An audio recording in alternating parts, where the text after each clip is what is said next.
Perfect.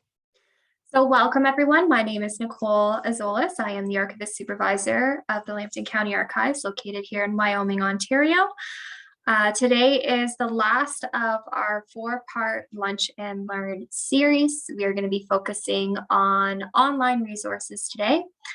Unlike my previous 3, I did have slides, introductory slides to go with it, but since we're going to be kind of diving into the online resource stuff, it's easier just to show you the websites versus show you on a slide. So with that said, what we're going to cover today is going to be a lot of the resources that we use on a regular basis here at the Lambton County Archives. It is by no means every single resource that is available. There's certainly more and more coming online each day, especially as we've kind of transferred more to a virtual setting as a result of this COVID pandemic. So, which has actually allowed quite a lot of new resources come online, some of which we're also going to be looking at today as well. It is a half hour, so grab your lunch, grab a coffee, tea, whatever you like, get settled, and we're just going to dive right in. So to start off, we're just going to look right at Lambton County, and what better place to start than the Lambton County Archives website. So this is our main website here. If we scroll down, there's a whole bunch, we keep all of our stuff kind of posted. So events, any challenges, our blog, which will be renamed, as well as visiting collections and research, and some of our news releases that have gone out recently. On our blog, there is a whole bunch of sections here. I'm going to show you a couple in researching Lambton, but I also want to highlight virtual books, because if you're really interested in researching Lambton, there are some full PDF versions of the books available online.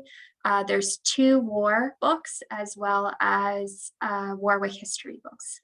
So this we are updating as we go, so there will be more and more added once we're able to add them.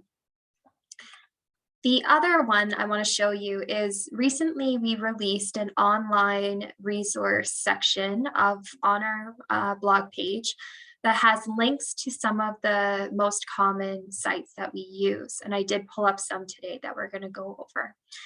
So this page here shows you notes. So what you're kind of interested in, whether you're interested in military research, early settler research, general genealogy. So maybe you're just starting out in genealogy and you don't know how to get started. These are some great resources that can kind of help with that. And some great resources too that actually take you to where you need to go to find the information. So it's a bit of a how-to scenario. Some of them are older websites like the Ontario Cemetery Finding Aid. But they're certainly good websites. So I typically use a lot of these websites in conjunction with one another because, for example, the Cemetery Finding Aid does have some information on it that you won't find on Find a Grave, and vice versa, because Find a Grave is definitely a newer resource and it's being continually updated. If you looked at our property workshop as well, we do have our property links on here. So we do have links to On Land, the County Atlas project, as well. I think Lambton GIS is on here. If not, I will certainly add it because that's a great one too. And this list is constantly being updated as well. We will be adding some Scottish and Irish stuff to this list since we have been compiling a lot of resources related to Scottish and Irish ancestry. So stay tuned because it will constantly be updated. So that's a great resource that we have on our webpage. And we also list under Researching Lambton our newspapers. So we do have a whole bunch of newspapers on microfilm here. So if you're looking for general information, maybe a specific event, person, anything that really happened in the news, this kind of shows you the dates that we do have here in the archives on microfilm.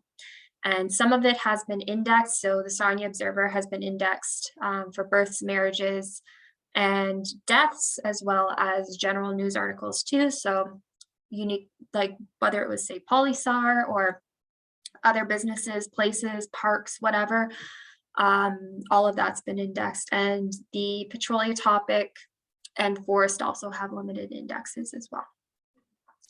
Where I want to focus the brunt of today, however, is on ancestry. So my other workshops didn't really dive into ancestry that much, like the genealogical one, or sorry, the genetic genealogy one did a little bit, but again, the other ones really didn't dive into it.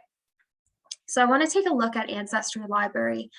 This is our go-to here at the Lambton County Archives, and it is accessible with a library membership. So if you are a member of Lambton Libraries, and if you're not from Lambton County, you can check your local library system like Middlesex or whatever, see if they have this service available.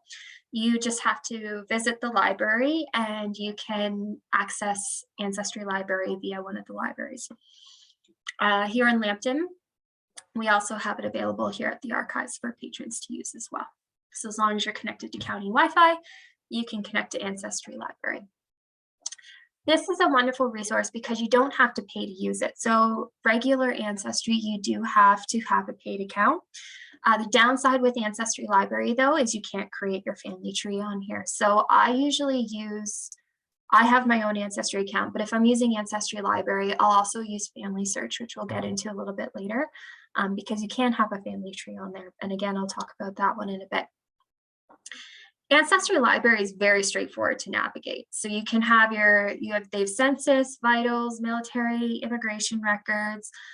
They do have family trees that you can view on Ancestry Library, as well as possibly stories, photos, things like that. And so, especially if you're looking to find more information about your ancestors, this is a go-to place for that. So all you have to do is click begin searching. And then it brings up here. So if we scroll down the page, you can explore by collection here on the right. So it shows you they have yearbooks, all that stuff kicking on here. Or you can scroll up and you can put in name. So we're going to do John McMillan. John McMillan was an oil person in Petrolia in the early 1900s. He's also the infamous wax man, if you guys have heard that story. If not, I highly suggest looking it up. And place ancestor might have lived. I'm just going to type Lambton because I know he lived in Lambton. And hit search. See what it brings up. Almost 700,000 records is pretty good. Obviously, not all of them are going to be related to the John McMillan that I'm looking for. So you can tailor down your records too. So you can start by maybe you're looking more specifically at the last name. So you can do exact, or you can keep it more broad. And same with Lambton. So this is very broad right now. Maybe I want to look at, well, they have state and adjacent states or that place specifically. I try not to go too exact. But if we apply some more specific parameters here, we're down to 173. So a little bit more manageable, I think. Here, the first one we have, okay, he died in 1945 in Sarnia. I know that our John McMillan died, I believe, in Petrolia. And I also know his middle name, actually his son's middle name was Primrose. So the great thing about this is you can also highlight over, just hold your mouse over the link there and it'll bring up a kind of smaller highlight page. So before clicking and going to another page, you can see, okay, is this the right one? Is this the wrong one? Maybe if it has a cemetery, if not, then we can keep looking or even click the record. So let's go to John Primrose here. So this is a birth record. And so it shows just the highlight here. So general information, you have John McMillan, who's I know is John Primrose's father, and Jeannie Shaw, who I knew married John as well. And we can click the record here and it will bring up the original. So some of them are a little bit easier to read than other. I hope you know cursive because most of these records are in cursive writing. And then you just have to find, I know he's down here. So we have February 8th, 1873, John Primrose McMillan, name of surname and name of father, John McMillan, Jeannie Shaw. So rank or profession of father, he was an oil operator. I know John McMillan was an oil, he had his own business. And then signature, date when registered, all of that fun stuff. So it's great because if you didn't know who the parents were, then here you go. Now you know that Jeannie Shaw was his mom and John was the father, and then you can carry back your genealogical research another generation and kind of keep going back from there. So the nice thing too is on the side, they also have suggested records. So you can see there's find a grave there, or you can click, so John McMillan's highlighted here. You can click John and see if other suggested records come up. So this is wonderful. We know he married Jeannie Shaw. So I can look at find a grave. And it says he's buried in Hillsdale Cemetery. Jeannie McMillan was his wife.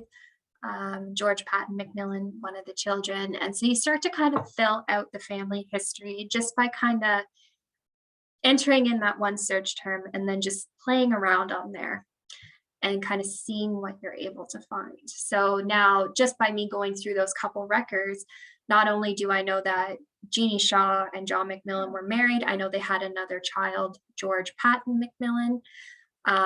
John McMillan died 1891, April 17th. That's his stone. And he's buried in Hillsdale Cemetery. So just in the last less than 10 minutes, we've already found quite a bit of information on Ancestry. So make sure you have a lot of time to sit down because it's very easy to go down the rabbit hole on this one. The other one, so we'll get back to this a little bit, but I do want to talk a little bit about family search as well. So family search is very similar to Ancestry in the sense that you can find vital statistics, census records, all that type of material on there as well. Family search is free. You just have to make an account, but making that is completely no cost. And the reason why I like to use both is because you will find information on one that you won't find on the other. For example, Family Search has the township papers, the Ontario township papers, which you will not find on Ancestry. So when the Archives of Ontario released those digitally, they had released those on Family Search. The other interesting thing about Family Search, so I just kind of clicked the historical records here, is you can again search by place collection. So different layout than Ancestry, but still you can enter in John McMillan, Lambton, Ontario, and hit search and see what type of information it brings up. So I'm logged in just to make it a little bit easier. And then it starts to bring up some of these records as well. So again, a little bit layout, but as you can see, you have your death records, find a grave on here as well. So again, similar records, and then you just have to kind of go through and based on what you know about John McMillan, start to kind of figure out, is this the right John McMillan? Is this John McMillan's son? Is this a completely different John McMillan? So it's just piecing together all of the puzzle and getting that full picture. That said, one of the things I'm not going to show you because again, I'm logged into my personal one. So, but there is a family tree feature as well. So the family tree feature on Family Search is a tree that's contributed to by everyone. So anyone can really access your family tree and add or delete or change things because so it's great at connecting people that and seeing, you know, possibly opening doors that you didn't really have there before. So maybe they're finding information that was a stumbling block for you or vice versa. So you start to fill in the tree. Downside is you also do get more errors sometimes as well. So when I use the family tree function on Family Search, I use it in conjunction with my family tree on Ancestry to see to look at accuracy to make sure both trees are accurate, to potentially look at other records that maybe somebody else had saved that I hadn't found yet, and start kind of filling out the, it's really nice because it's complementary, and start really filling out the tree and understanding a little bit more about your family research. Like I said, always do your own research when looking at family trees or other people's family trees on Ancestry, for example, because you don't want to repeat potential errors if there is one, because we have seen here at the archives family trees that have repeated errors for multiple generations. It becomes fact until somebody's like, oh no, like here's the original diary entry for this person, and it says this person actually had so-and-so as a mother, not this person as a mother, and the next thing you know, it just changes the whole history, really. So always great to double check anything that you come across just to make sure that it's accurate. But Family Search and Ancestry are two fantastic resources that if you're doing genealogical research, you will be certainly spending the majority of your time on it. If you're looking for general history research, Canadiana is fantastic. So they actually have some of the early newspapers for Lambton County on here as well. I found some Sarnia Observers and Petrolia Topics. And all you really have to do is enter a search term. Sometimes it takes a little bit of time to get to where you need to go because there's just so much stuff on here. But you just enter a search term and you go with it. And then you see the types of things that you uncover, because you might uncover things that you didn't realize, was there in the first place. Down below, you can also look at some of the specific collections. So we can browse the genealogy collection. And again, it brings up 186 results, and kind of take a look to see what types of material they have here. Their descriptions are wonderful on here too, so it really helps you understand what you're getting into before you get into it. Immigration stuff's often difficult to come by. Some of the passenger lists, some of them have not survived the archival records. So searching on here on Ancestry and on Library and Archives Canada is really great for that. So new to the Lambton County Libraries, you will need a membership to access this. Unlike Ancestry, you do not need to be in a library facility or in a county facility to access this resource. So this is the historical newspapers available through ProQuest. So if you have a library card, you can access this through the library website, the Lambton Library website, and have access to the Globe and Mail, Toronto Star, and Windsor Star. And again, if you're not from Lambton County, you can check with your local library. Some of universities also offer this too. So you can always check with wherever you have a membership or you're part of to see if this service is available.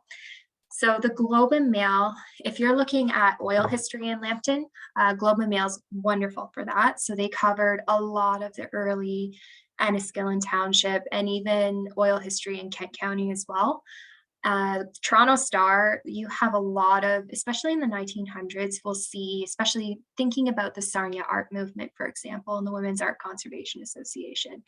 You have Norman Gerd and the women from the Art Conservation Association working with members of the Group of Seven to bring their art to Sarnia, Ontario. So you do have a lot of back and forth between Toronto and Sarnia. And not just that, but you also have a lot of business going back and forth as well, which some of it has been captured in the Toronto Star. The Windsor Star, especially in the early 1900s and even later into the 50s, 60s, and 70s, covered a lot of Lambton County. So there's been even obituaries that have been in Windsor Star for people who lived in Sarnia and other areas of Lambton County that we won't actually find in local newspapers. Or if we do, it'll actually be a little bit different. So I do love looking at the Windsor Star for general history and just kind of seeing the happenings, because they do cover similar material or similar events, but they often write about it a little bit differently than what was published locally. So you get kind of a bigger picture of what's going on. So highly recommend checking that out.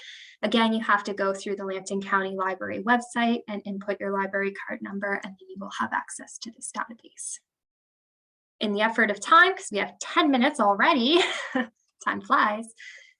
Library and Archives Canada is another great one. If you're interested in your military, like World War I research especially, or just military research in general, as you can see, this is where I click. This is wonderful. They have all the records available on here. You can actually find this on Ancestry now too, a lot of these military records as well. This is a wonderful resource because they also have directories on here. So if you're looking, and actually I'm just gonna, I don't know if I haven't actually searched for the website for directories. I usually just Google it, to be quite honest with you.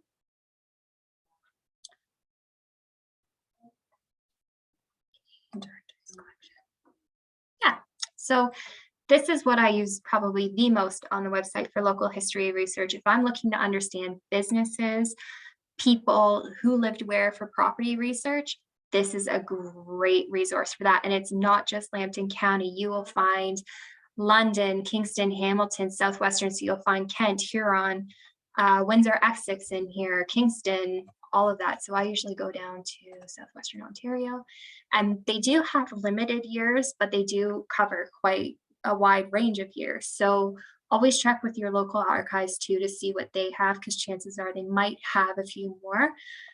What's nice about what's on here is the directories they have for Lambton on here, we actually don't have physical versions of here in the archives. So our collection and this collection complement each other really quite nicely. And then you just have to click the page and it will open up a PDF. And then it has multiple different PDFs, so you kind of have to figure out which one you want to go into, but it is the original PDF. So I always open up the first one and then see whereabouts I want to go. And then I'll figure out from there which one it'll be when we go back for the next one in the list that I clicked. So great for, again, if you're looking to learn even how businesses transitioned over time locally. So maybe you're doing property research on Main Street in Forest and you want to know how a specific block of buildings, maybe the Jones block, changed over time, what businesses were in there from 1860s to 1880s, how often did it ship? Because not all the time do property records actually list the businesses that were in there. They'll list who owned it. They won't list what kind of business was actually there. So directories are a great way to kind of put two and two together in that regard. The last one I want to show you is the Ontario Genealogical Society. So this is the Lambton County branch. There are branches for most counties, so I highly recommend checking out the OGS. Their regular website is Ontario Ancestors. And what you have on here is they have a whole bunch of different, so they have some directories, and here you have to have a paid membership to access the material, but at least it kind of gives you an understanding of some of the material that is actually out there. So if you click the name index, for example, oh, I lied, my bad.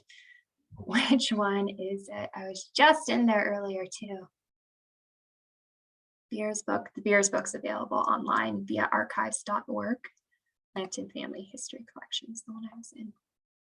So they have a listing on there of all of the family histories that they have in their collection. So you can look for the last name that you're interested in and see if they have that here. If they do, it might be available digitally, or it is available in their library, which is located in the Lambton County Archives reading room. And with that said, I tried to focus a little bit more on genealogy today, just because I've covered a bunch of the other types of research in my previous Lunch and Learn. So I hope I did a good coverage of that. I'm just going to exit out of this. They also have the cemetery indexes on here, which is really great too. Does anyone have any questions, comments, anything like that? If you do, please share them now. I'm just going to keep talking for the next couple minutes while I wait if you do have any questions, and show you a couple more resources that I kind of just glazed over. Actually, if we go back to the top here and go to Discover Collection, there was one thing I had. Oh, you're welcome. Thank you. You're welcome. There was one thing that it's the Archives of Ontario. That's actually another really good one too.